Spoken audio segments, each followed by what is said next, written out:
eh, topik dan latar belakang masalah. Nah, kita sepakat pada pagi hari ini kita akan bersama-sama menyimak rencana proposal penelitian Anda.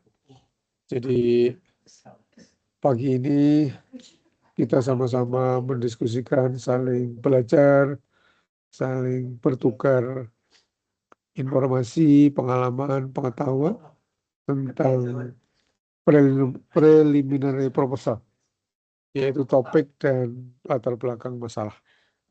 Itu saja. Saya mengundang siapa yang ingin voluntarily, ingin sukarela untuk berbagi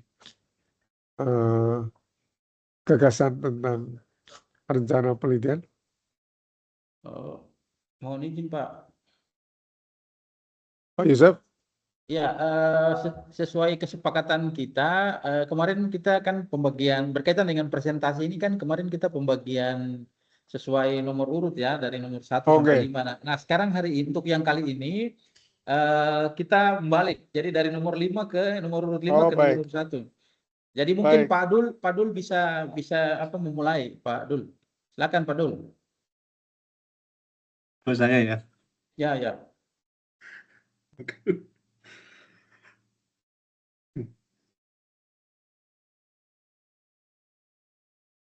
Baik.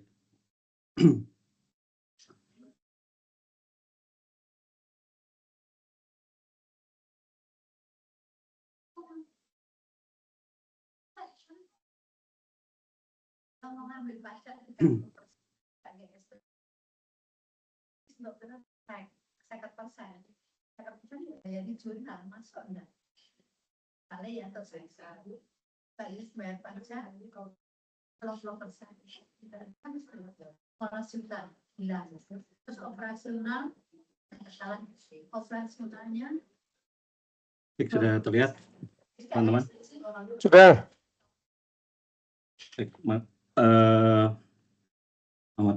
Mohon izin Prof dan teman-teman, selamat pagi semua. Saya mau presentasi terkait riset proposal ya dengan topik penilaian sistem sanitasi wilayah pesisir di Karimun Jawa.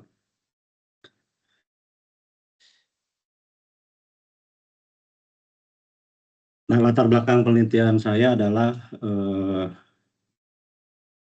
Karimun Jawa mengalami peningkatan kunjungan wisata setiap tahunnya.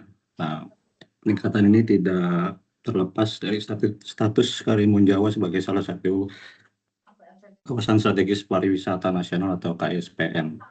Artinya prioritas pembangunan pariwisata nasional memang difokuskan di sana.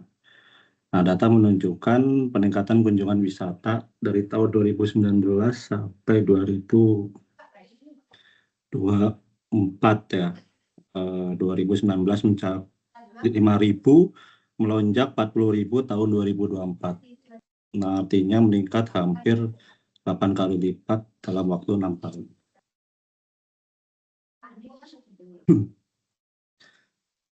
Nah, perkembangan pariwisata di Karimun Jawa ini telah mempengaruhi pertumbuhan aktivitas manusia dan pembangunan pesisir Karimun Jawa.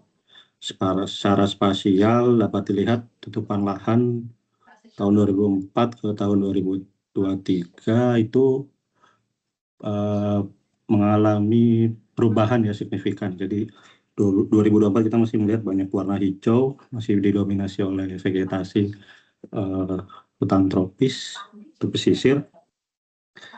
Dan 2023 udah banyak perubahan ya, diganti dengan pemukiman atau infrastruktur lain. Nah, pembangunannya itu lebih banyak hotel, homestay, restoran, warung, toko, dan sebagainya yang menunjang kegiatan pariwisata. Nah, secara data juga trennya juga meningkat. Hingga saat di tahun 2025 terdapat 44 hotel dan 121 homestay atau hotel di Karimun Jawa. Nah, masing-masing fasilitas wisata tentu menghasilkan limbah, khususnya limbah cair. Dalam hal ini sistem sanitasi ya, seperti toilet.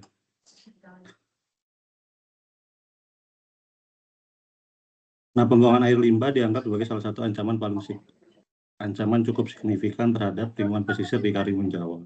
Secara global, kurang lebih 80% air limbah dibuang ke lingkungan tanpa dipungut. Dalam konteks ini, limbah cair dapat memberikan tekanan ke terumbu karang. Nah, air limbah ini, kalau konteks sanitasi ini mengandung unsur N dan P, nitrat dan fosfat. Nah, ketidakseimbangan nutrisi nitrat dan fosfat ini dapat melemahkan kesehatan karang. Nitrogen berlebih ini dapat menyebabkan pertumbuhan karang terganggu. Nah, fluktuasi nutrisi ini dapat memicu blooming alga dan meningkatkan kekerukan. Nah, kombinasi ini dapat menurunkan ketahanan dan survival terumbu karang. Jadi, kualitas air ini mempengaruhi pertumbuhan karang dan habitatnya. Nah, ini contoh kejadian blooming alga di Karimun Jawa tahun 2022-2023. Jadi perairan ini ditutupin oleh alga, baik di wilayah pesisir maupun hingga perairan. Tinggi sekali. Nah, ini case yang terjadi ya beberapa tahun lalu yang mempengaruhi tutupan karang dan komunitas ikan karang.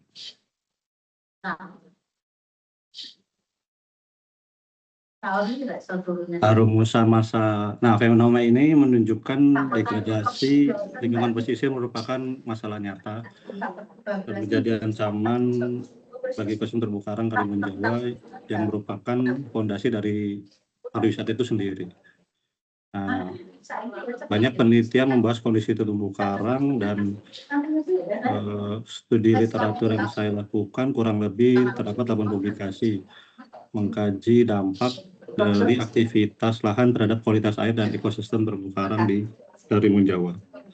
Dari hasil studi tersebut, beberapa dampak yang berkaitan dengan aktivitas tambak berdampak pada penyakit karang di Karimun Jawa. Sementara asesmen sistem sanitasi di darat terhadap kondisi ekologis masih terbatas dan perlu dikaji lebih lanjut. Jadi rumusan masalah pertama itu bagaimana kondisi existing sistem sanitasi di Karimun Jawa, bagaimana tingkat kualitas air di wilayah pesisir, faktor apa saja yang mempengaruhi efektivitas sistem sanitasi, baik dari domain sosial, ekonomi, tata kelola, dan bagaimana alternatif pengelolaannya untuk pengelolaan terpadu terumbu karang dan sanitasi. Untuk tujuan manfaat pada dasarnya, saya mengidentifikasi sistem sanitasi, titik pembuangan, dan kondisi perairan, dan membangun diagram alir limbah atau biasanya disebut SFD ya, sheet flow diagram. Nah, manfaatnya ini menjadi informasi ilmiah untuk rekomendasi sehingga merumuskan strategi pengelolaan terpadu sistem sanitasi dan terumbu karang di Karimun Jawa. Mungkin itu saja Prof dan teman-teman. Sekian dari saya. Terima kasih. Assalamualaikum warahmatullahi wabarakatuh. Waalaikumsalam warahmatullahi wabarakatuh. Makasih Pak Abdul Munid. Pak Abdul Munid ini domisili di mana? Sekarang Pak, sekarang lagi di Semarang. Oh, di Semarang. Tapi anunya di mana? Jepara Apa ya Pak? Mau kerjanya. kerja di Semarang Pak, di Karimun Jawa. Oh, kerja di Karimun Jawa. Sebagai apa di sana? LSM Pak, LSM konservasi. Oh, oke. Baik. Oke. Makasih. Dan terima kasih juga sudah memulai voluntarily untuk mengawali presentasi. Sebelum saya memberikan masukan, saya mengundang teman-teman dulu. Monggo.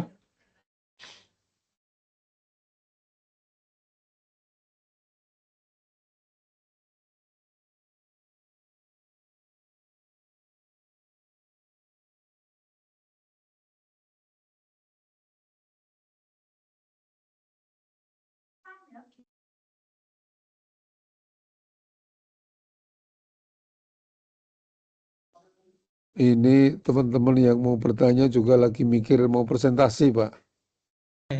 Baik Pak, izin Pak saya. Ya, Pak Yosef. Ya, Dul, ya. Maaf saya tidak terlalu ini apa namanya ikuti tadi. Coba di slide judulnya, saya lihat judulnya dulu.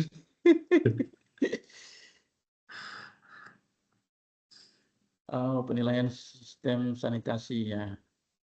Iya, iya. Mungkin langsung saja. Tadi saya minta maaf, mungkin nanti dulu agak mengulang ke apa. Tadi mungkin sudah disampaikan juga. Saya mungkin lebih fokus ke kira-kira dari penilaian sistem sanitasi. Maksudnya apa yang maksudnya lebih spesifik dulu mau lihat begitu berkaitan dengan sistem sanitasi ini.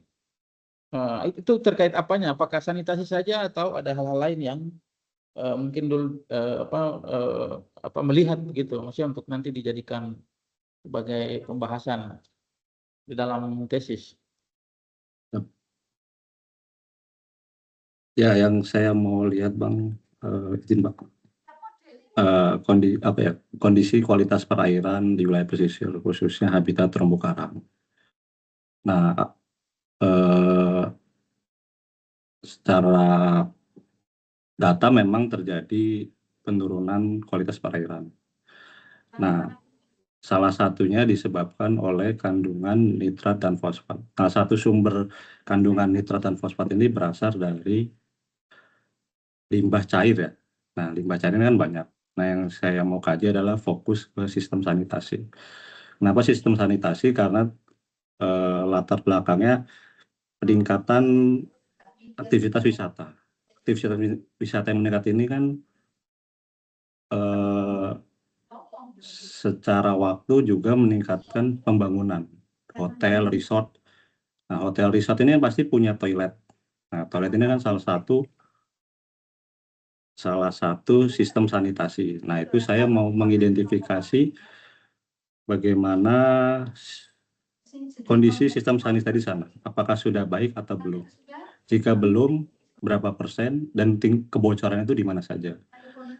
Nah, jika ada kebocoran itu, misalkan sanitasi toilet itu langsung dibuang ke perairan. Nah, itu perlu kita identifikasi ya masalah dan mungkin rekomendasi pengelolaannya seperti apa. Itu Pak. Baik.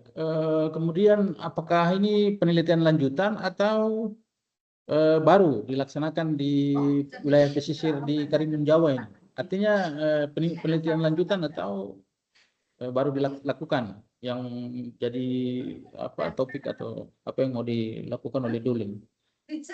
Bisa dibilang penelitian lanjutan dan baru. Lanjutannya adalah sudah ada data kondisi ekosistem terumbu karang secara seris dan kondisi perairan, baik itu kondisi fisik, kimia. Nah, untuk barunya itu di sistem sanitasinya. Itu yang belum dikaji ya, bagaimana kondisi existing sistem sanitasi, berapa persen yang sudah diolah dan belum, dan tingkat kebocoran lokasinya di mana saja. Itu yang belum. Ya, baik, makasih, Dul. Ya, makasih juga Bang. Nggak tahu coba dicari. Monggo yang lain.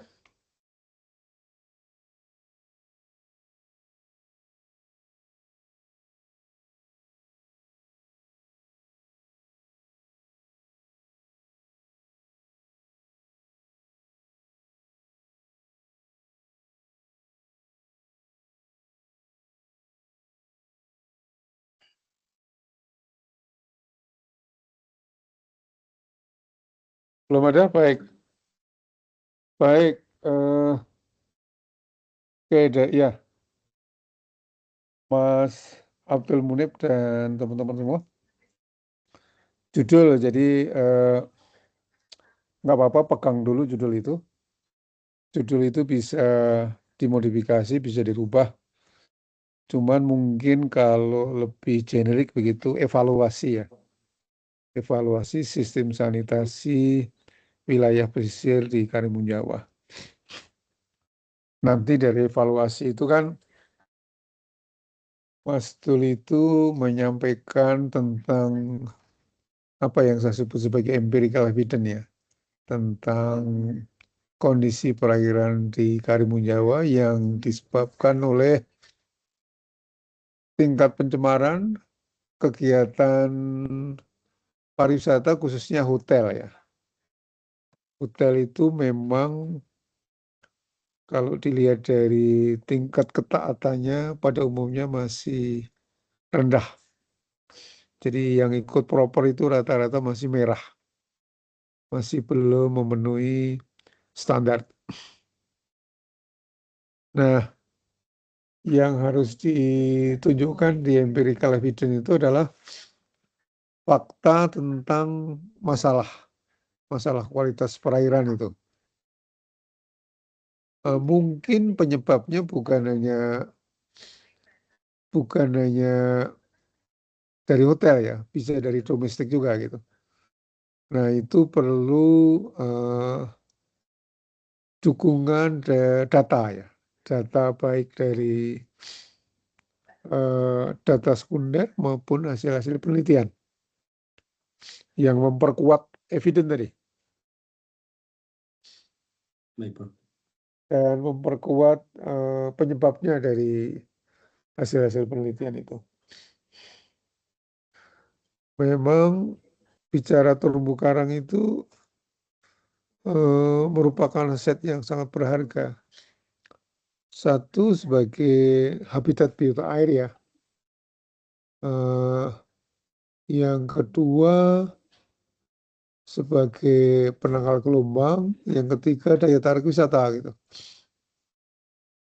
Kalau itu tercemar, rusak, berarti kan populasi ikan menurun, daya tarik wisata menurun begitu.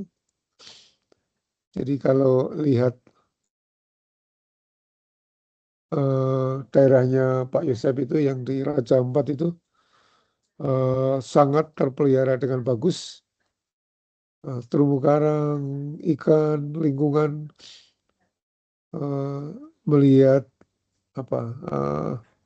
Raja Ampat itu seperti membayangkan surga gitu, surga laut lah. Nah, kira-kira kan yang kita bayangkan Karimun Jawa sebagai salah satu destinasi wisata di Jawa Tengah itu kira-kira seperti itu gitu ya. Segalanya ada. Saya 2 kali ke sana Pak Abdul, 2 atau 3 kali ya. Dulu waktu masih bupatinya Pak Indro ya, Indro. 2-3 kali ke sana. Bagus sekali.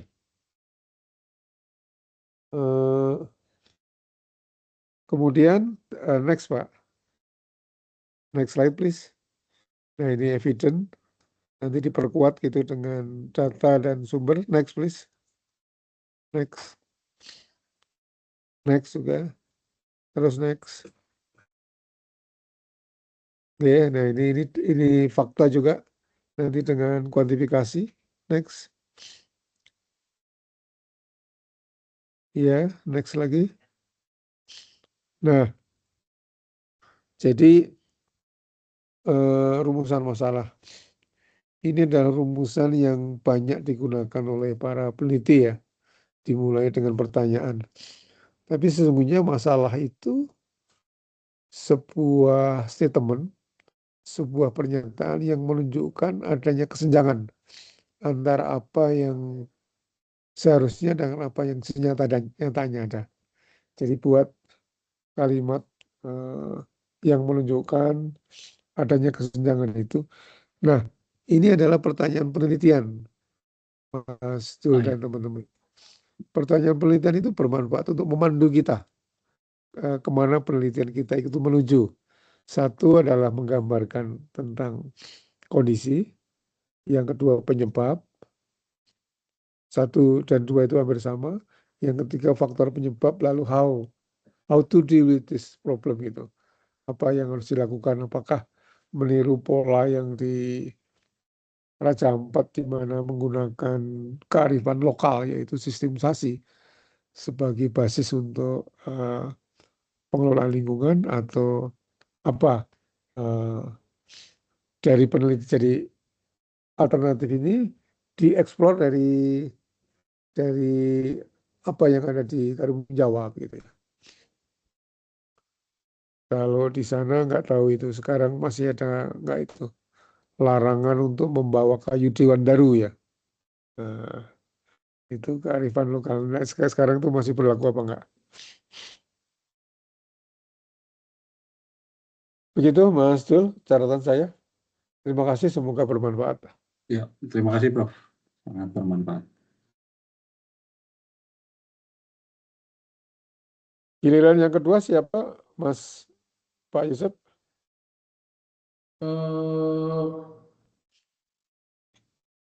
Kemarin nomor 4 siapa ya? Rizal ya? Iya Pak, saya Pak. Oh ya Rizal ya, oke ya.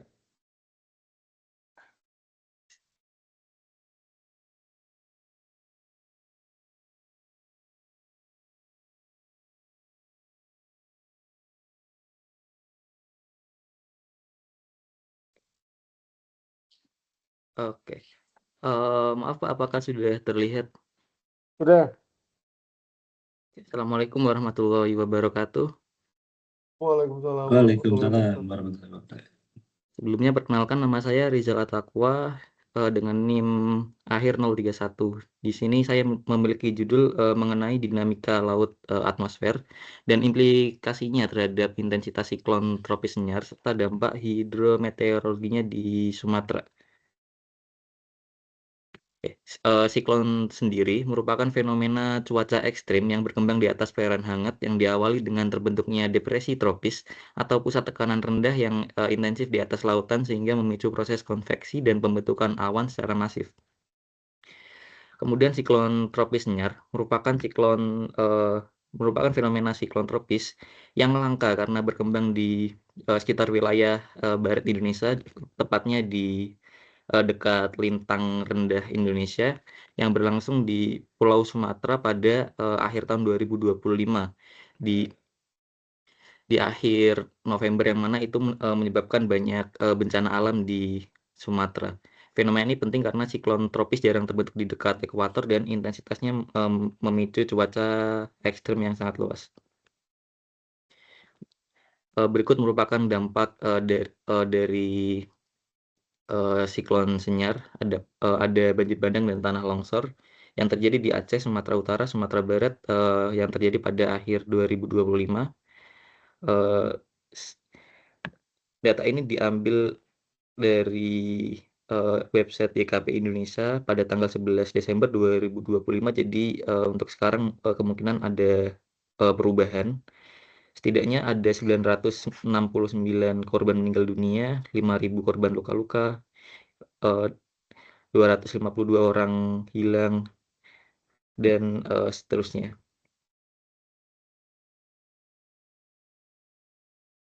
Indikasi faktor oceanografi atmosfer, beberapa kondisi yang teramati saat kejadian adalah anomali suhu permukaan laut yang hangat, pola angin yang ekstrim, hujan intens yang berhari-hari, aktivitas konveksi atmosfer yang tinggi, yang ini menunjukkan adanya interaksi kuat antara dinamika laut dan atmosfer.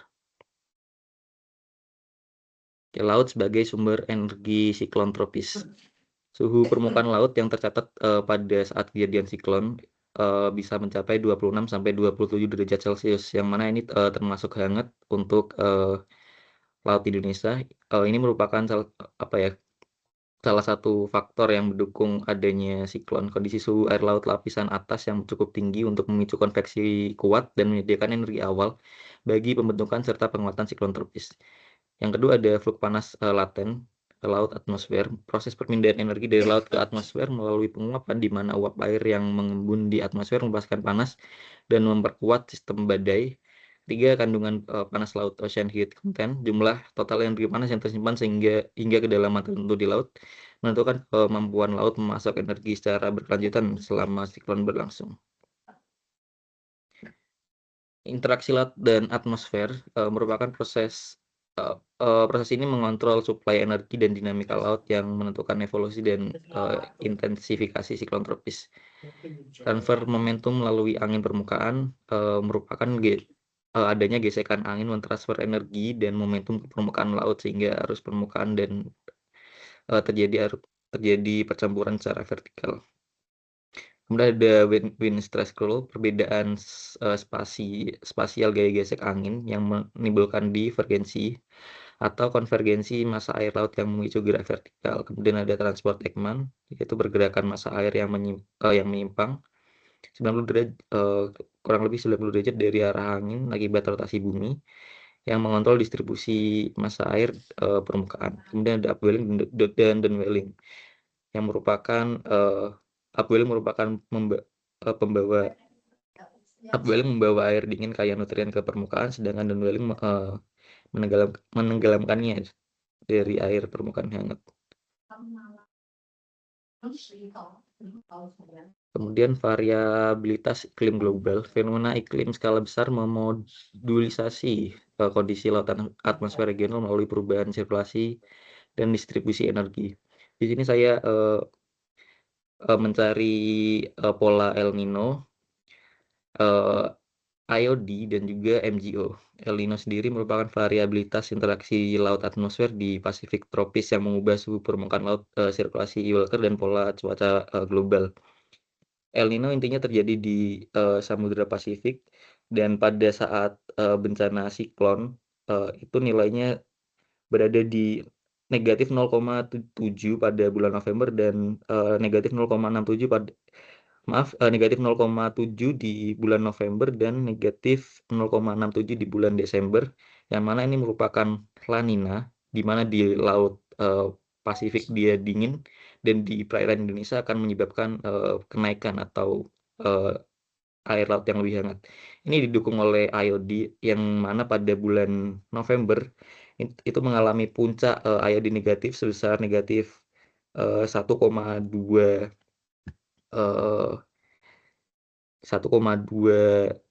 degree Celcius, yang mana ini merupakan IOD negatif yang sangat tinggi yang memperkuat adanya pemanasan suhu laut yang tinggi di perairan Indonesia. Kemudian ada median Julian oscillation atau MGO, gelombang konveksi atmosfer intermusiman yang bergerak di arah timur di wilayah perairan dan modulasi pembentukan badai serta curah hujan. Untuk MGO ini kurang terlalu signifikan karena pada saat kejadiannya MGO-nya tidak berada di perairan Indonesia, yang mana ini maritim kontinen ini merupakan Indonesia.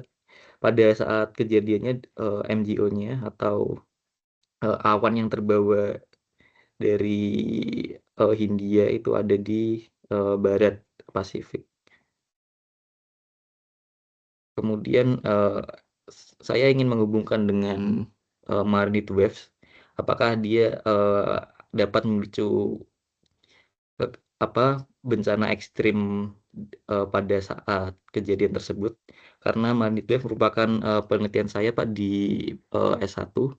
Magnitude wave sendiri merupakan atau gelombang panas laut merupakan fenomena anomali suhu ekstrim yang terjadi di perairan laut, di mana suhu air meningkat melebihi ambang batas klimatologis persentil ke 90 dari suhu rata-rata musiman selama minimal 5 hari berturut-turut. Ini kalau beneran terjadi sedikit masuk akal karena siklon sendiri bahan bakarnya merupakan suhu permukaan laut dan MHW sendiri merupakan anomali ekstrim peningkatan suhu permukaan laut yang diukur minimal 30 tahun suhu secara temporal. Adapun research gap dan urgensi penelitian saya, meskipun dampak bencana telah banyak dilaporkan dan studi siklon tropis cukup berkembang, namun kajian integratif laut atmosfer selama kejadian siklon di Indonesia masih terbatas. Peran dinamika oceanografi terhadap intensitas siklon belum banyak dikaji. Keterkaitan kondisi laut ekstrim dengan dampak bencana regional masih jarang diteliti. Penelitian ini penting untuk memahami mekanisme fisik pembentukan cuaca ekstrim, mendukung sistem peringatan dini bencana, dan memberikan dasar ilmiah mitigasi risiko hidrometeorologi. Mungkin sekian penelitian latar belakang dari saya. Wassalamualaikum warahmatullahi wabarakatuh. Waalaikumsalam warahmatullahi wabarakatuh. Okay, we do hope so, Mas Rizal. Ya, Oke, monggo teman-teman. Pertanyaan, komentar?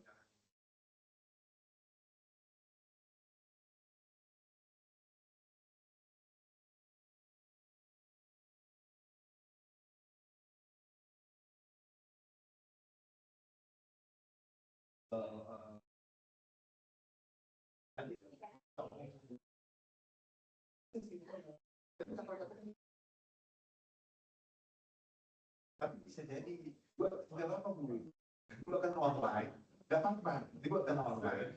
Dia disatukan komponen itu. Oke, dari depan Mas Rizal. Ya, oke. Mari kita coba cermati. Matur nuwun. Mari kita cermati proposal dari Mas Rizal ini. Yang pertama saya kira ini proposal yang sangat menarik dan ya saya lupa menyampaikan bahwa penelitian kita itu diupayakan untuk satu adalah ada aspek urgensi gitu. Urgensi itu kemendesakan, mendesak untuk diteliti. Yang kedua, kalau bisa aktual gitu. Jadi urgency and actuality. Mas Abdul tadi dari segi urgensi saya kira kalau Mas Abdul bisa menyajikan data itu termasuk yang urgent untuk diteliti karena di satu sisi Karimun Jawa itu menjadi destinasi wisata andalan gitu, di sisi lain ada persoalan pencemaran yang sangat mengganggu begitu. Nah, yang disampaikan Mas Rizal ini saya kira aktual ya, aktual dan mendesak gitu, mendesak. Orang ingin tahu kenapa gitu. Yang muncul di permukaan kan alih fungsi lahan ya. Memang disinggung ada ada siklon senyar ya. Tetapi yang kemudian banyak dicermati adalah alih fungsi lahan, perusahaan yang tidak patuh gitu. Kemudian ada 42 perusahaan yang lalu disanksi gitu. Tapi yang kaitannya dengan siklon ini, saya kira belum menjadi perhatian utama gitu. Nah, coba next slide. Next, fakta G. Ya, G terus siklon tropis senyar, next please. Ini adalah fakta tentang bencananya, bencana ekologis. Next. Siklon itu siklon saya kira menjadi salah satu pemicu lah. Jadi kalau yang banyak muncul di permukaan kan ada siklon menyebabkan banjir. Nah, sementara itu daya dukungnya merosot gitu, sehingga terjadi bencana gitu. Nah, hujan intens ini kan, dan ini hujan intens yang memicu terjadinya bencana lingkungan karena daya dukung yang merosot. Nah, Mas Rizal kan ingin mencari penyebab mengapa terjadi seperti ini kan, seperti siklon tropis senyar itu apa? Itu dari sisi oceanografi ya. Next. Iya, Bro. Next please. Next lagi. Next. Nah ini terus. Ini teori ya. Iya, Bro. Next. Ada riset gap tadi. Marine heat. Nah, jadi riset gap itu didapatkan ketika kita mengajukan topik penelitian, mengajukan urgensi penelitian dengan menunjukkan fakta, lalu mengidentifikasi penelitian sejenis yang sudah dilakukan, lalu apa yang belum gitu. Dari penelitian yang sudah dilakukan kan kelihatan ada gap-nya, ada celah riset namanya, lalu Anda masuk di situ begitu. Itu yang disebut sebagai research gap, lalu posisi kita di mana gitu. Oke, next. Udah selesai ya? Oke. Ya saya kira itu. Kalau tentang uraian oceanografi tadi, Mas Rizal yang mungkin lebih tahu ya. Tapi saya menyampaikan tentang metode dan sequensi dari penelitian itu seperti apa gitu. Metodologi lah ya. Dan nanti dilengkapi dengan fakta dan minggu depan kalau belum libur, teman-teman semua melengkapi dengan theoretical evidence. Inventarisasi dari penelitian sejenis yang sudah pernah dilakukan, lalu posisi penelitian teman-teman. Begitu Mas Rizal? Baik, Prof. Terima kasih. Kita move ke giliran berikutnya. Ya, Mbak Salwa. Baik, Prof, izin share screen. Halo Mbak Salwa. Iya Pak, izin share screen. Ya, silakan.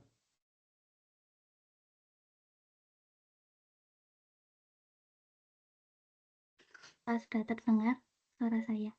Sudah.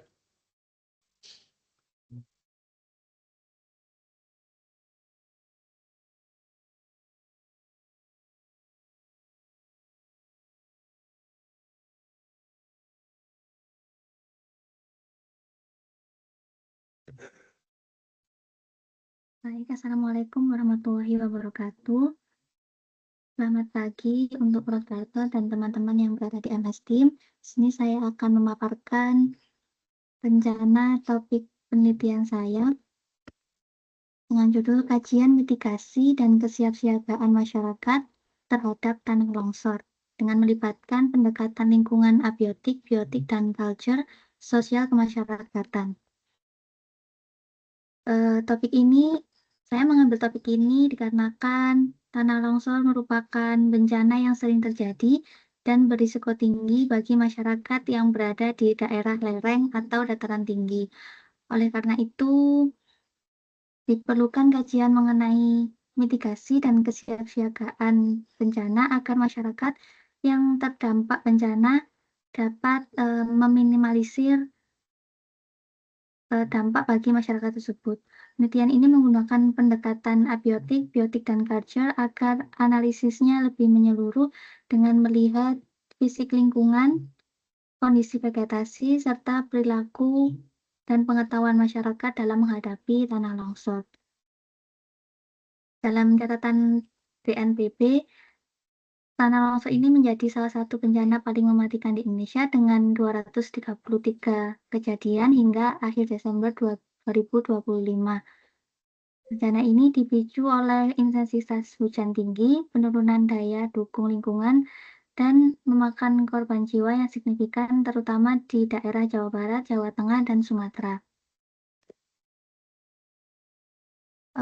Di sini proses terjadinya tanah longsor yaitu yang pertama air hujan meresap ke dalam tanah dan menambah bobot tanah sehingga menembus hingga lapisan kedap air yang bertindak sebagai bidang gerigi di dalam tanah.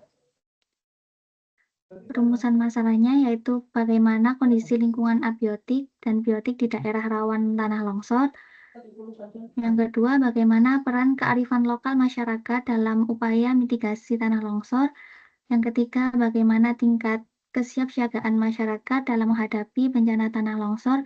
Dan yang keempat, bagaimana hubungan antara faktor abiotik, biotik, dan kearifan lokal terhadap kesiapsiagaan masyarakat dalam menghadapi mitigasi tanah longsor.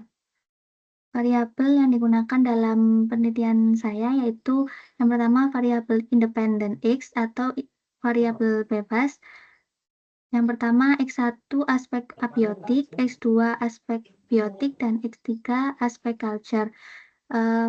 Variabel independen ini dimaksudkan sebagai variabel yang menyebabkan perubahan atau mempengaruhi terjadinya bencana ini. Yang kedua, variabel dependen Y atau variabel terikat, yaitu mitigasi dan kesiapsiagaan masyarakat terhadap tanah longsor.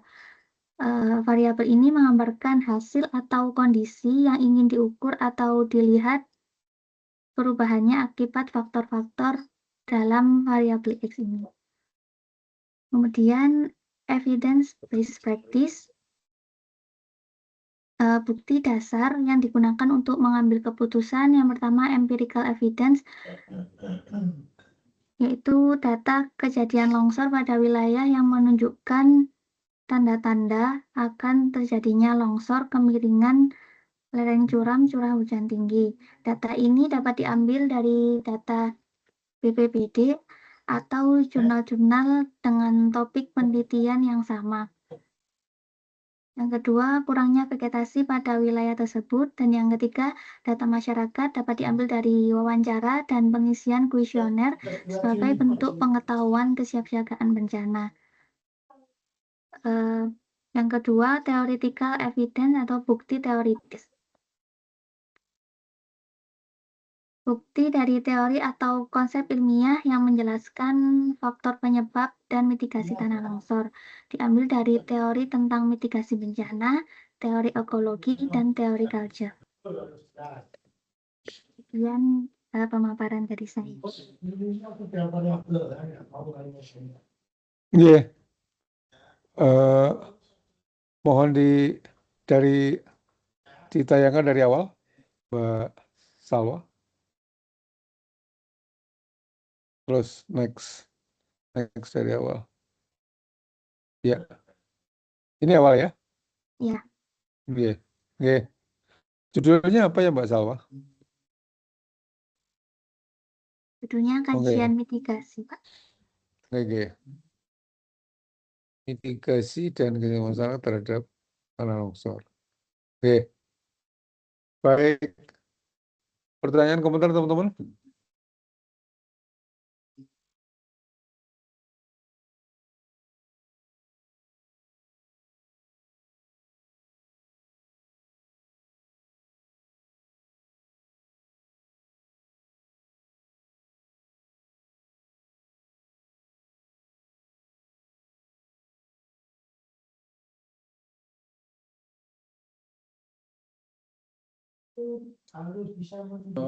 Saya Pak. Ya Pak Sep. Mbak Salwa tolong dilihat di slide-nya dikasih ke bagian yang tadi apa namanya? Yang bagian bawah tadi. Terkait apa namanya? Ya, itu apa namanya? Ya, empirical evidence, bukti empiris dan bukti teoritis itu. Saya hanya untuk memperjelas saja. Di situ terdapat ya kita ketahui bersama bahwa bukti empiris ini atau empirical evidence ini kan artinya sesuatu yang dapat dibuktikan atau dapat dilihat secara langsung gitu. Artinya bukan merupakan teori. Di situ ditulis atau ada tertulis bahwa kurangnya vegetasi pada wilayah tersebut. Nah itu apakah berdasarkan mungkin ada kajian-kajian sebelumnya atau informasi-informasi data lapangan atau seperti apa? Mungkin bisa disampaikan sehingga ini karena kalau kurangnya vegetasi pada wilayah tersebut. Nah ini saya secara pribadi ya masih mikir juga apakah dia masuk dalam bukti empiris atau bukti teoritis, karena di dalam teori secara teori juga bisa kita menyampaikan bahasa seperti begitu. Terima kasih, Mbak Salwa. Mungkin bisa diperjelas terkait kurangnya vegetasi pada wilayah tersebut itu. Apakah memang ada penelitian sebelumnya yang sudah ada datanya, atau mungkin pengamatan langsung? Baik, Pak. Jadi untuk kurangnya vegetasi ini beberapa jurnal mengatakan seperti itu. Dan ketika saya lihat dari daerah yang dataran tinggi itu biasanya di lokasi yang terdampak tanah longsor itu vegetasinya kurang seperti itu, Pak. Jadi mungkin ya ini bisa dijadikan teoritikal juga sih. Jadi berdasarkan artikel dan juga pengamatan langsung gitu. Iya, Baik, terima kasih. baik, Pak. Monggo, ada lagi teman-teman?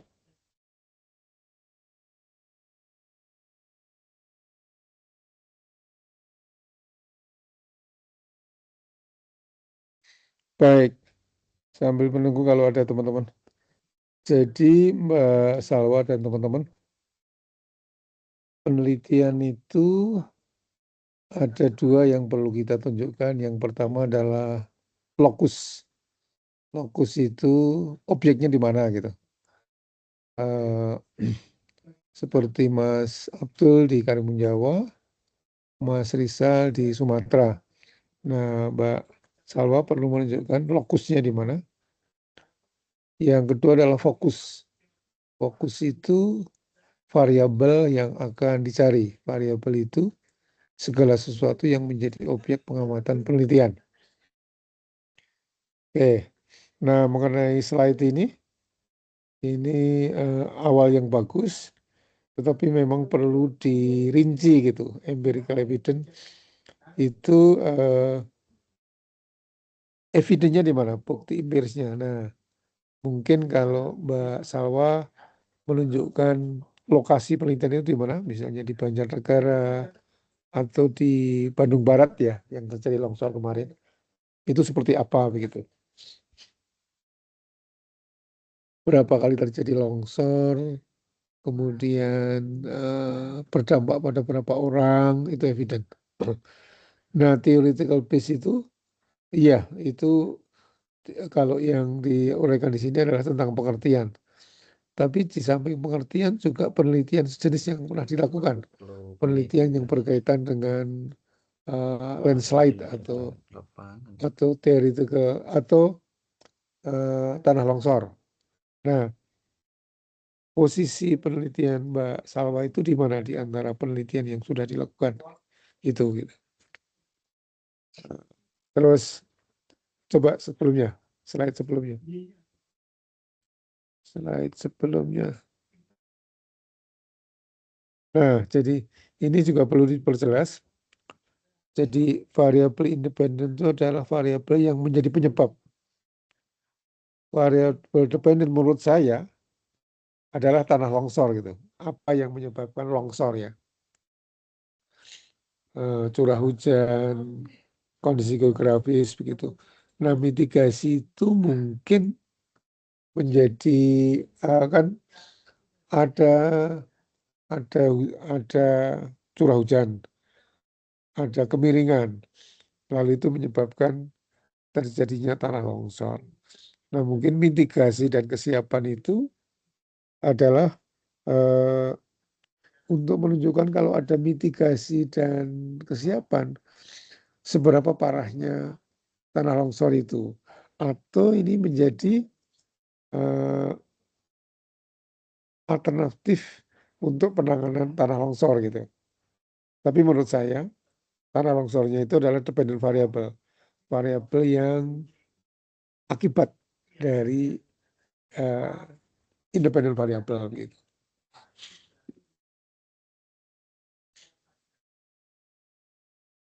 Atau mungkin mitigasi dan kesiapan itu bisa menjadi independent variable. Jadi kalau tidak ada mitigasi, kesiapsiaganya kurang, maka tanah longsornya menjadi lebih. Itu kan ada di antaranya ada di culture ya. Nah, Mbak Salwa kan ingin menunjukkan bahwa penelitiannya itu berhubungan dengan penelitian lingkungan ya, makanya menunjukkan ada biotik culture. Nah, itu bisa dengan ketika kita menguraikan tentang empirical evidence, fakta tentang tanah longsor, seberapa besarnya frekuensinya, intensitasnya, itu dampaknya terhadap abiotik apa? Terhadap kondisi abiotik. Terhadap biotik apa? Terhadap flora dan fauna. Terhadap manusia apa begitu. Jadi bisa dimulai ketika menguraikan tentang empirical evidence. Gitu. Begitu Mbak Salwa dan teman-teman semua. Terima kasih atas presentasinya. Baik, Silahkan terima kasih, stop Sarah. ya presentasi.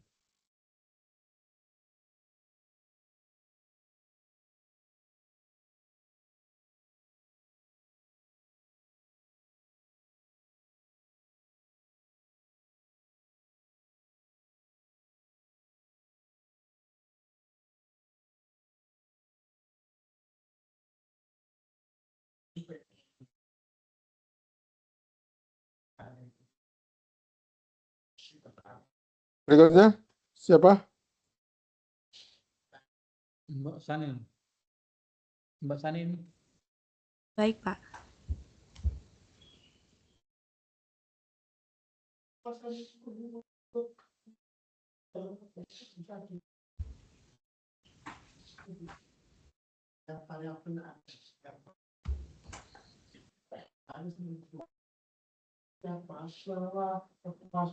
Apakah slide-nya sudah terlihat nggih?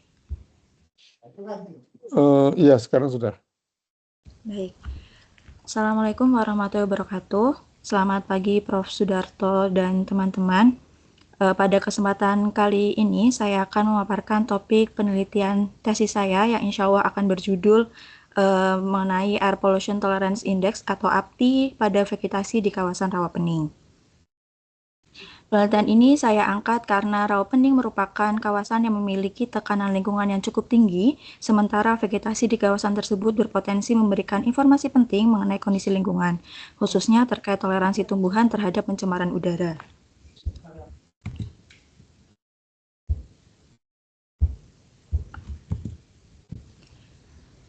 Latar belakang dari penelitian saya, Rawapening merupakan kawasan yang saat ini mengalami tekanan lingkungan.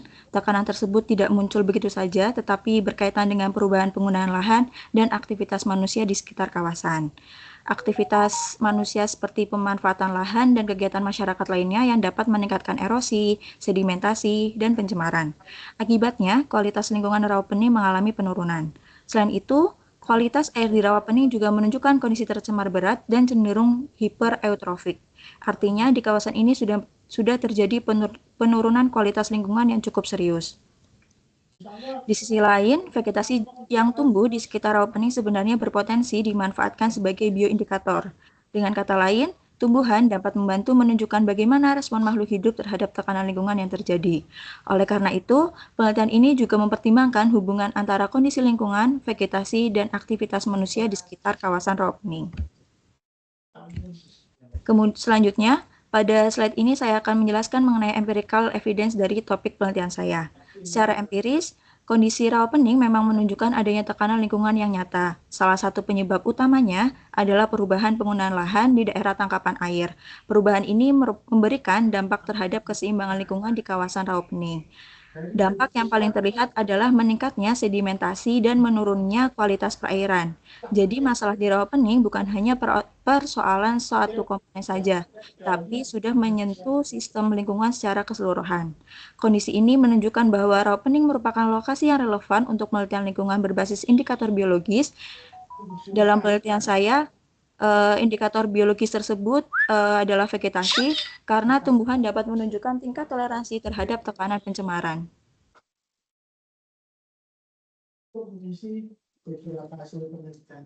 Selanjutnya untuk theoretical evidence dari topik penelitian saya, Bahwasanya secara teoritis penelitian ini menggunakan pendekatan Air Pollution Tolerance Index atau APTI, bahwa APTI itu digunakan untuk menilai toleransi tumbuhan terhadap pencemaran udara. Jadi melalui metode ini kita dapat mengetahui apakah suatu tumbuhan tergolong lebih tahan atau justru lebih sensitif terhadap polutan. Nilai APTI ini dihitung berdasarkan 4 parameter fisiologis daun, yaitu asam askorbat, klorofil total, kadar air relatif, dan pH ekstrak daun. Jika suatu tumbuhan memiliki nilai APTI yang tinggi, maka tumbuhan tersebut cenderung lebih toleran terhadap pencemaran udara. Sebaliknya, jika nilai APTI rendah, maka tumbuhan tersebut cenderung lebih sensitif. Dengan demikian, APTI penting karena tidak hanya membantu mengetahui respon tumbuhan, tetapi juga dapat digunakan untuk menentukan tumbuhan mana yang cocok sebagai bioindikator maupun vegetasi mitigatif. Kemudian penelitian sejenis yang saya gunakan sebagai dasar topik penelitian tesis saya, bahwasanya pada penelitian mengenai APTI sebenarnya sudah cukup banyak dilakukan, terutama pada kawasan industri, jalan raya, dan perkotaan. Misalnya pada penelitian di Cilegon menunjukkan bahwa APTI dapat digunakan untuk menilai toleransi tumbuhan terhadap polusi udara. Hal ini berarti metode APTI sudah terbukti aplikatif pada kawasan dengan tekanan pencemaran yang cukup tinggi. Selain itu, penelitian di Kathmandu, Nepal juga menunjukkan bahwa APTI dapat membantu memilih spesies tumbuhan yang sesuai dengan green belt dan bioindikator. Dari penelitian-penelitian sejenis tersebut dapat dipahami bahwa APTI merupakan pendekatan yang sudah cukup kuat secara ilmiah dan sudah banyak digunakan dalam studi pencemaran udara berbasis vegetasi. Selanjutnya, untuk topik penelitian saya sendiri, lebih jelasnya, jika melihat kajian yang sudah ada, penelitian rawa pening selama ini lebih banyak berfokus pada kualitas air, sedimentasi, dan eutrofikasi. Sementara itu, penelitian APTI umumnya diterapkan pada kawasan industri dan perkotaan. Artinya, penelitian saya mencoba memperluas kajian rawa pening yang sebelumnya lebih dominan membahas media air, yang nantinya juga mencakup vegetasi dan potensi pencemaran udara. Dengan kata lain, penelitian ini berupaya menghubungkan kajian lingkungan rawa pening dengan pendekatan biomonitoring berbasis tumbuhan. Research gap dari penelitian saya, berdasarkan uraian sebelumnya, dapat dilihat adanya kesenjangan penelitian atau research gap. Di satu sisi, kajian rawa pening selama ini lebih banyak berfokus pada kualitas air, sedimentasi, dan eutrofikasi. Di sisi lain, kajian APTI banyak diterapkan pada pencemaran udara di kawasan industri dan perkotaan. Artinya, masih terdapat ruang penelitian untuk menerapkan pendekatan APTI pada kawasan rawa pening. Sampai saat ini, kajian APTI di rawa pening masih terbatas. Karena itu, penelitian saya yaitu dengan mengkaji toleransi vegetasi di kawasan rawa pening terhadap pencemaran udara menggunakan pendekatan APTI. Dari latar belakang penelitian saya dapat dirumuskan masalah, tujuan, dan manfaat. Rumusan masalah penelitian ini adalah bagaimana tingkat toleransi vegetasi di kawasan rawa pening terhadap pencemaran udara berdasarkan nilai APTI, kemudian spesies mana yang tergolong toleran dan sensitif. Untuk tujuan penelitiannya sendiri adalah menganalisis tingkat toleransi vegetasi menggunakan APTI dan mengidentifikasi spesies yang berpotensi sebagai bioindikator maupun vegetasi mitigatif. Manfaat dari penelitian ini yaitu memberikan informasi mengenai spesies yang toleran terhadap pencemaran udara, menentukan spesies yang sensitif sebagai bioindikator, memberikan dasar pemilihan vegetasi untuk mitigasi ekologis di rawa pening. Jadi untuk kesimpulan latar belakang penelitian yang akan saya ambil, bahwa secara empiris rawa pening merupakan kawasan yang mengalami tekanan lingkungan yang serius. Hal ini terlihat dari perubahan penggunaan lahan sedimentasi, penurunan kualitas air, dan kondisi hipereutropik. Secara teoritis, APTI merupakan pendekatan yang relevan untuk menilai toleransi tumbuhan terhadap pencemaran udara, sekaligus membantu memilih spesies yang dapat dimanfaatkan untuk biomonitoring maupun mitigasi. Oleh karena itu, penelitian APTI di rawa pening penting dilakukan karena memiliki urgensi empiris, dasar teoritis yang kuat, dan posisi akademik yang jelas. Berikut referensi yang saya gunakan untuk menyusun latar belakang saya. Demikian pemaparan saya mengenai latar belakang dan topik penelitian tesis saya. Terima kasih atas perhatiannya. Wassalamualaikum warahmatullahi wabarakatuh. Waalaikumsalam warahmatullahi wabarakatuh. Terima kasih Mbak Nina. Silakan teman-teman.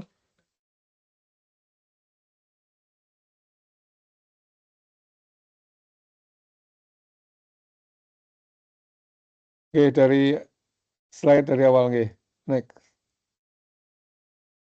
Nggih.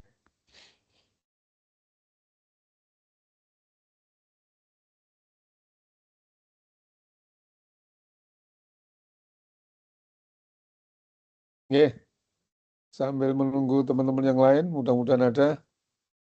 Judulnya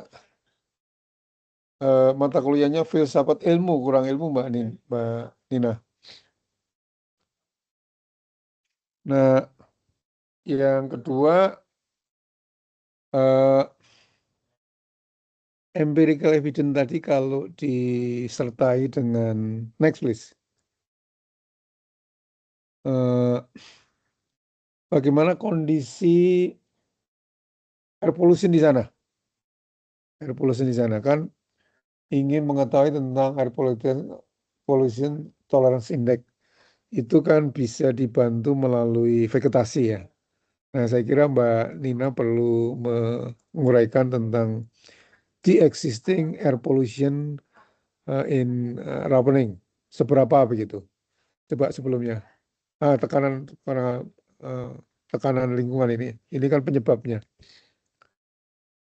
Jadi memang betul Rapening itu kalau tidak salah ada 11 anak sungai yang muaranya di Rawapening ya. Selama ini memang penelitiannya banyak tentang kualitas air.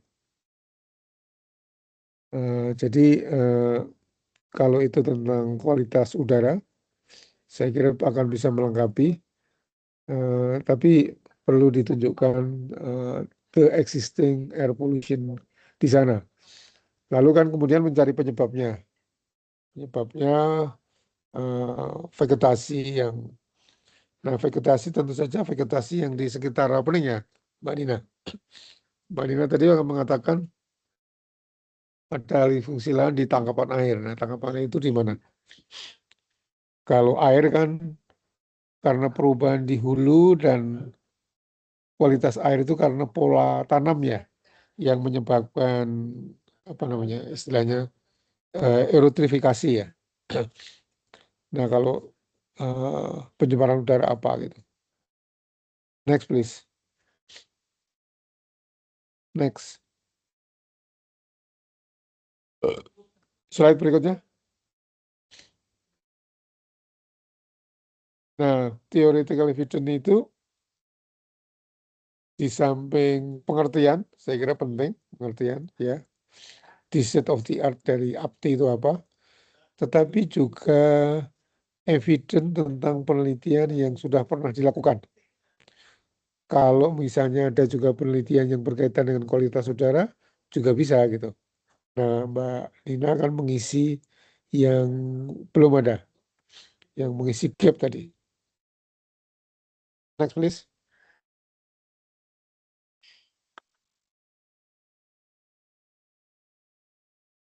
Oke.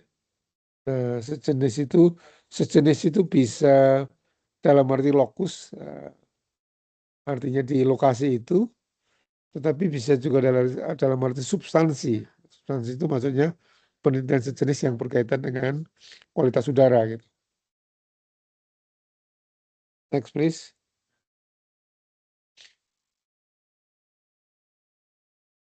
Nah, nanti kan sarannya itu tidak hanya vegetasi dalam arti jumlah, tetapi juga jenis ya.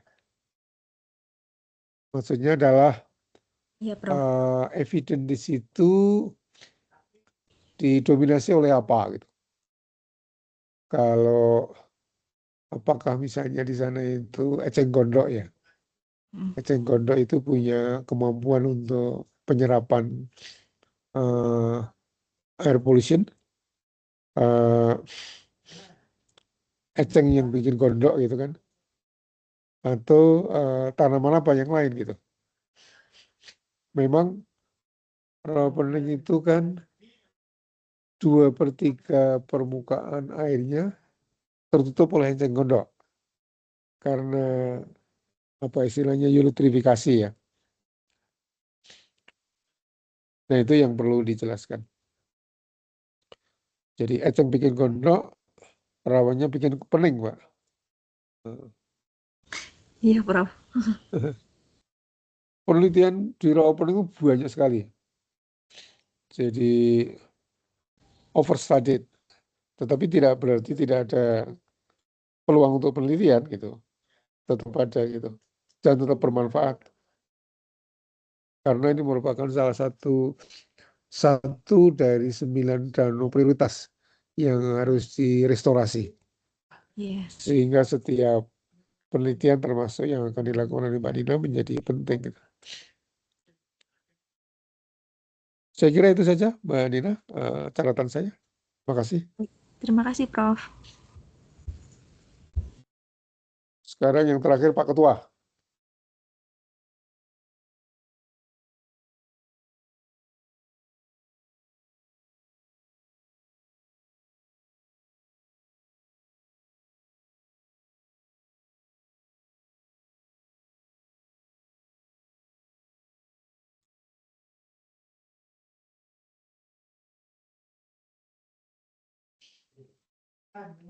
Slide-nya tampilannya sudah terlihat kan Pak Prof? Sudah Pak, sudah. Terlalu kecil kan? Enggak, udah bagus. Besar ini.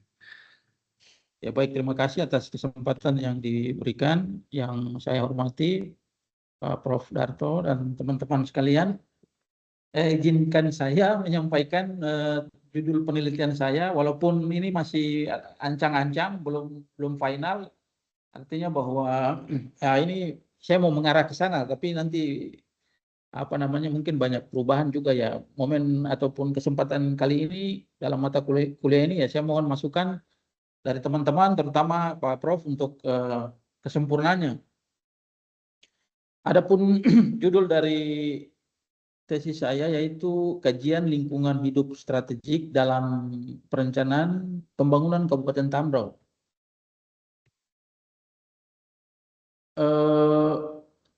Sesuai visi dan misi pemerintah daerah Kabupaten Tambrau pada butir kelima, yaitu menjaga lingkungan dengan menetapkan Tambrau sebagai kabupaten konservasi. Ya, ini latar belakang yang memang dilakukan oleh pemerintah daerah, karena memang kawasan hutan di Kabupaten Tambrau ini sangat luas. Tambrau sendiri berada di Provinsi Papua Barat Daya, awalnya di Papua Barat, namun pemekaran di tahun 2024 dia dimekarkan, jadi terbentuklah satu provinsi sendiri. Luas secara administrasi pemerintahan di Kabupaten Tambrau yaitu 11.529.182 km persegi. Di dalam luasan kawasan pemerintah tersebut secara administrasi itu terdapat kawasan konservasi juga yang sangat luas, yaitu sekitar 77 sampai 80% dari total luas wilayah administrasi pemerintahan dari 11.529.182 km persegi tersebut, itu hampir 80%-nya itu wilayah konservasi.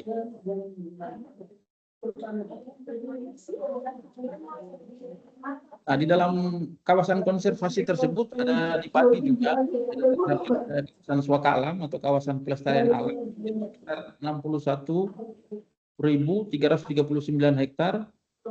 Kemudian luas kawasan hutan lindung yaitu sekitar 31.876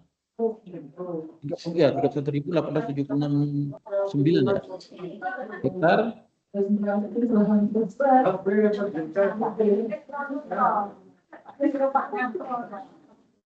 Nah, dengan kondisi tersebut, dengan memiliki kawasan hutan yang sangat luas, seperti yang saya sudah sebutkan, dari luas wilayah administrasi di Kabupaten Tambrau, kondisi ini memberikan peluang yang besar bagi pengembangan konsep pembangunan hutan berbasis konservasi. Namun di sisi lain juga menimbulkan tantangan dalam pelaksanaan pembangunan daerah. Artinya dalam pembangunannya direncanakan secara ini berpotensi untuk menimbulkan tekanan terhadap lingkungan hidup seperti pembukaan lahan, sumber daya, pembangunan infrastruktur yang tidak memperhatikan daya dukung dan daya tampung lingkungan.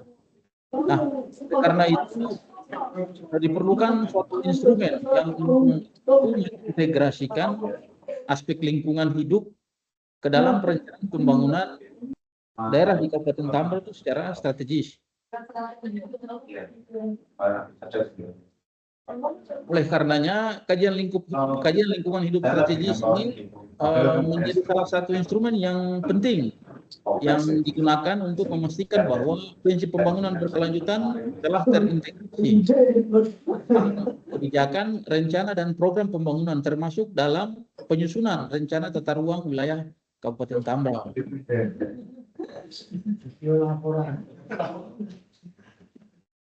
Nah, berdasarkan apa yang tadi sudah sampaikan, maka rumusan masalah yang dapat saya angkat di sini yaitu bagaimana peran kajian lingkungan hidup strategis KLHS dalam mendukung perencanaan tata ruang di Kabupaten Tambrau.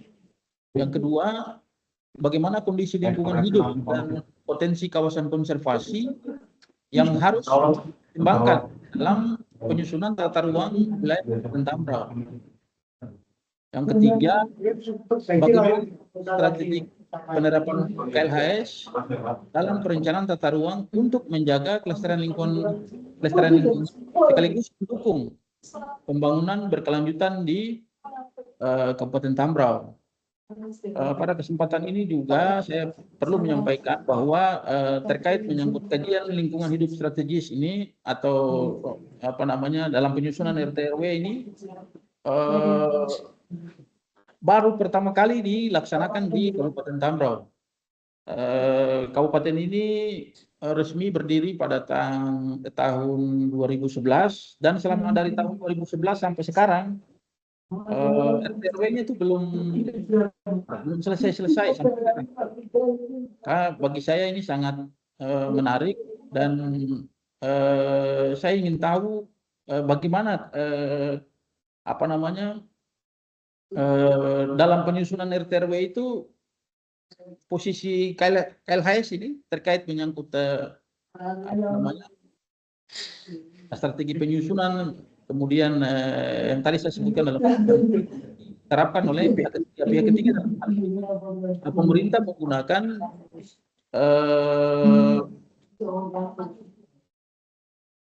orang akademis, kebetulan di sana untuk melakukan kajian atau melakukan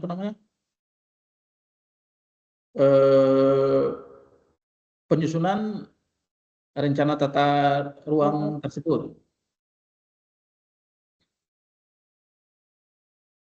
Yang berikut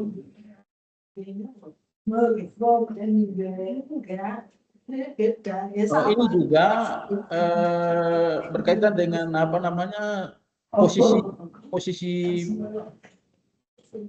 judul saya ini atau posisi rencana tesis saya ini sendiri belum pernah dilakukan penelitian ataupun kajian seperti ini. Ini baru pertama kali dan mungkin di daerah lain sudah saya kira sudah banyak kajian seperti di perpustakaan juga berapa waktu saya sudah pernah masuk dan baca-baca juga itu sudah banyak juga dan saya lihat bahwa hampir mirip penelitian ataupun tesis serupa. Tapi kalau untuk secara khusus dalam konteks Kabupaten Tambrau Papua Barat Daya belum untuk di kabupaten saya.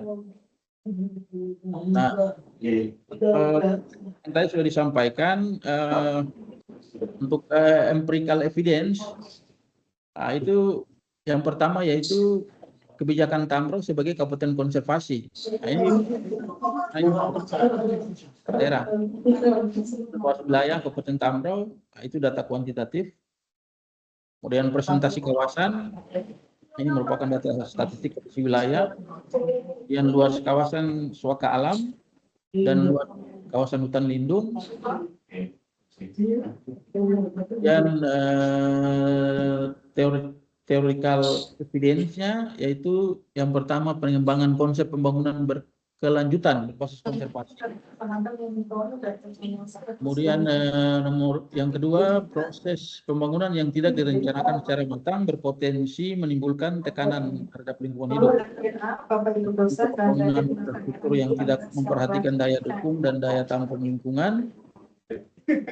Yang keempat, diperlukan suatu instrumen yang mampu mengintegrasikan aspek lingkungan hidup ke dalam proses perencanaan pembangunan daerah secara strategis. Dan yang terakhir yaitu kajian lingkungan hidup strategis KLHS menjadi satu instrumen penting. Sekian Prof, terima kasih. Ada salah kata saya mohon maaf, waktu saya kembalikan. Baik, pasti dimaafkan Pak. Siap, terima kasih. Banyak permintaan maaf yang sulit dimaafkan itu kalau di seberang sana ada kata-kata maaf, saldo Anda tidak mencukupi. Bikin.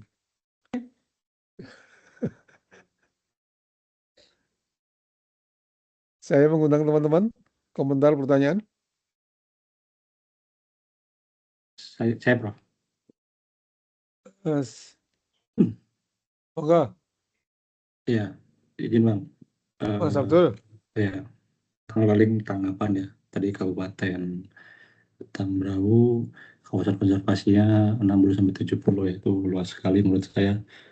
Karena minimal 30% aja sudah cukup untuk memastikan keberlanjutan, dan ini lebih dari itu.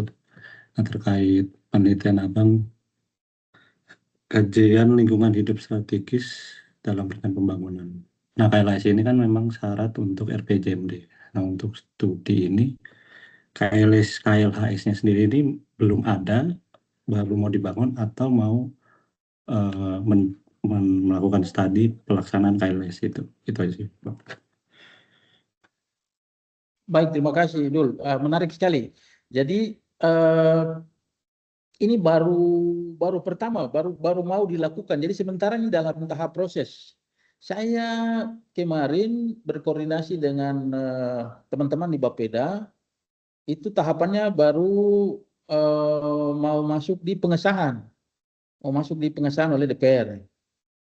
Nah, cuman inilah ini yang makanya saya juga minta, terutama mungkin Pak Prof ya, apakah bisa saya lakukan penelitian ini? Artinya bahwa prosesnya memang sementara lagi berjalan, lagi tunggu pengesahan.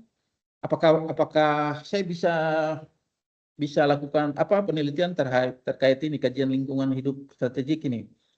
Karena tadi seperti apa yang tadi dulu pertanyakan bahwa ini prosesnya sudah sampai di mana. Tapi yang jelas bahwa saya berkoordinasi dengan Bapeda, itu tahapannya sudah sampai di mau di pengesahan oleh DPRD provinsi kalau tidak salah. Ya, jadi berarti studinya sudah dilaksanakan ya? Ya, KLHS-nya sudah dilaksanakan ya? Ya, KLHS-nya sudah dilaksanakan. Sudah sampai kepada minta pengesahan ke DPRD ya? Ya. Kalau sampai pengesahan itu berarti raperda tata ruangnya sudah ya? Untuk tata ruang tadi? Ya. KLHS untuk tata ruang. Jadi Ya, maksudnya tata ruang, adalah betul. pengesahan untuk raperdanya ya? Ya. Oke.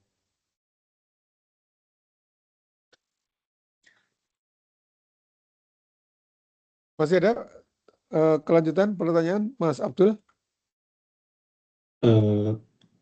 Paling ya karena sudah proses, Pak. Kalau KLHS kan menurut saya luas sekali. Sebetulnya perlu spesifik aja sih, spesifik. Itu aja sih, Pak. Terima kasih. Baik. Ada lagi teman-teman?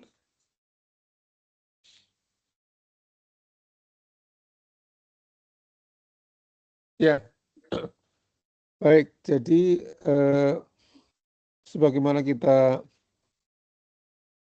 cermati dialog antara Mas Abdul dengan Pak Yosep, kalau studinya itu sudah dilakukan. Jadi ini adalah KLS untuk tata ruang. Jadi tata ruangnya itu sekarang sudah minta pengesahan kepada DPRD, artinya KLS-nya sudah selesai.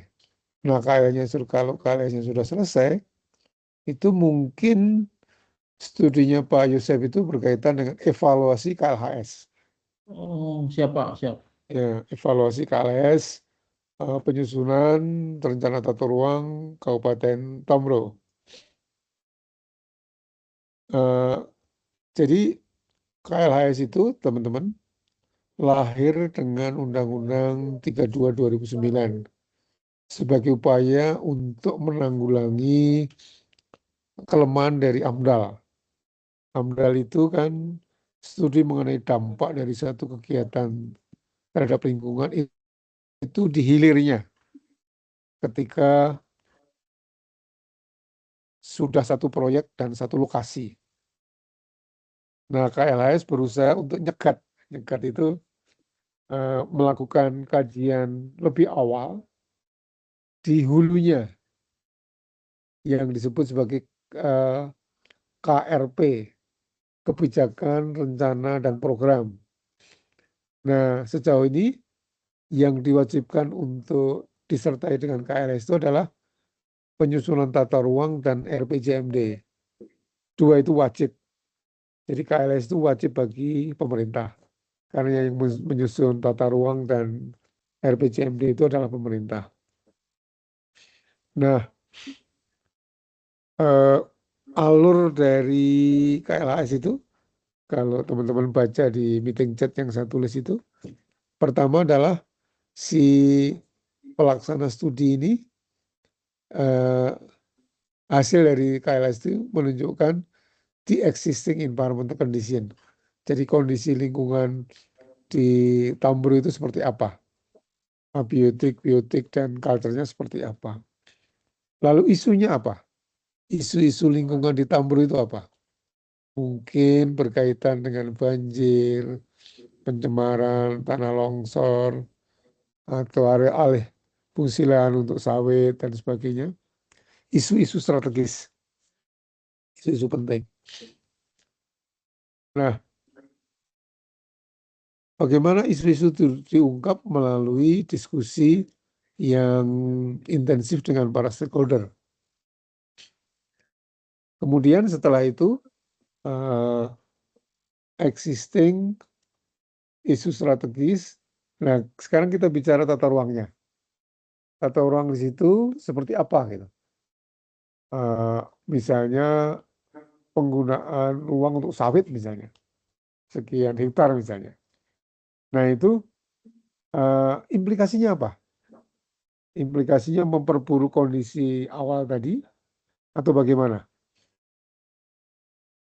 Jadi memperkirakan kira-kira dengan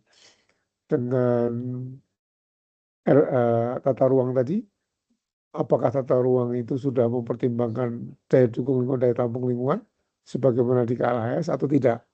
Lalu alternatif kebijakan. Nah, Pak Yosef itu bisa memulai dari awal, dari ketika menggambarkan existing ini. Bagaimana sih penyusun studi itu melakukan itu? Kemudian bagaimana menggambarkan? Kemudian apakah tata ruang ini berdasarkan pada daya dukung lingkungan, daya tampung lingkungan. Nah, ini semua bisa dicermati. Jadi Pak Yosef itu perlu mempelajari KLS itu seperti apa, kemudian bagaimana prosedur KLS itu dilakukan, harusnya seperti apa.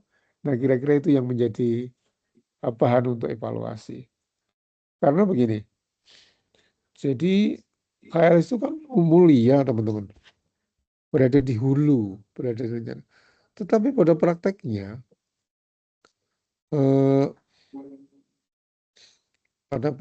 banyak yang sekedar untuk memenuhi persyaratan administrasi gitu. Betul, Pokoknya ada gitu. betul. Nah, idealnya kan KLS itu embedded gitu, embedded dengan penyusunan tata ruang. Jadi bukan dokumen terpisah. Dokumen terpisah itu maksudnya tata ruangnya sudah ada, KLS-nya baru masuk.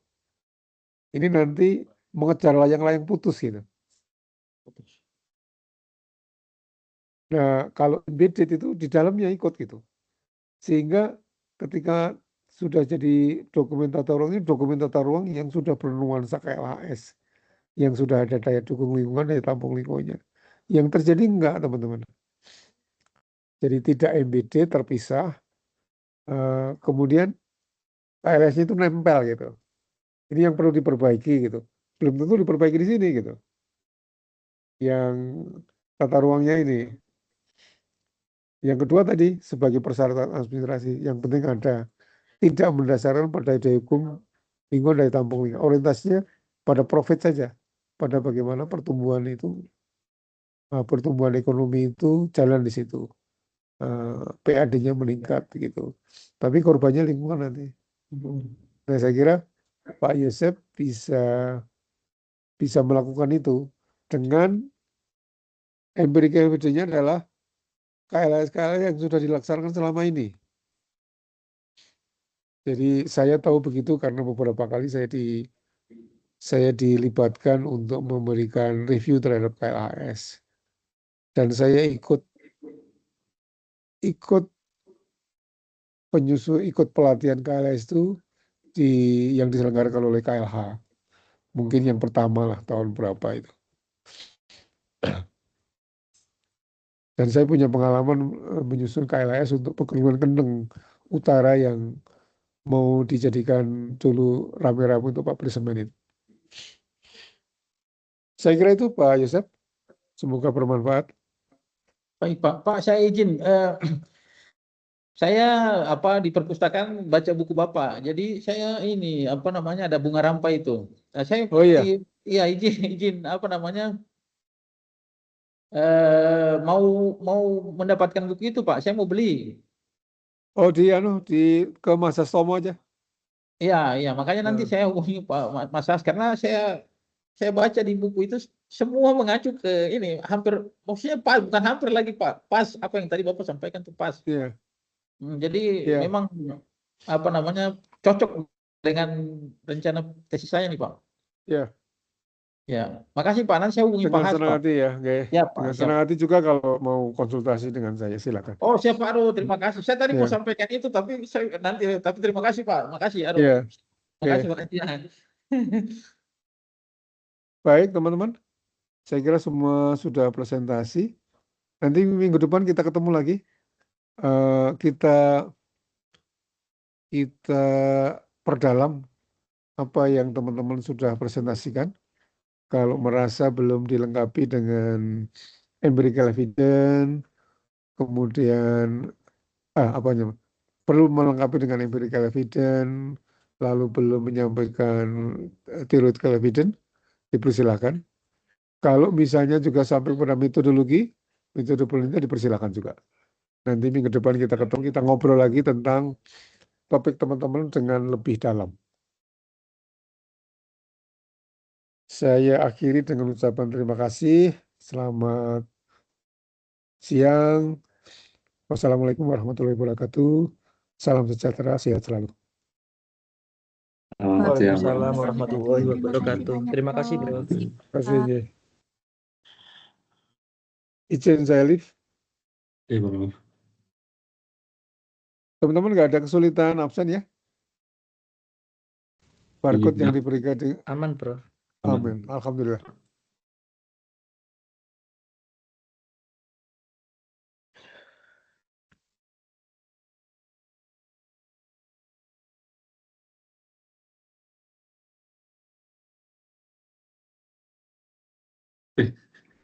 Hilang Bang suaranya.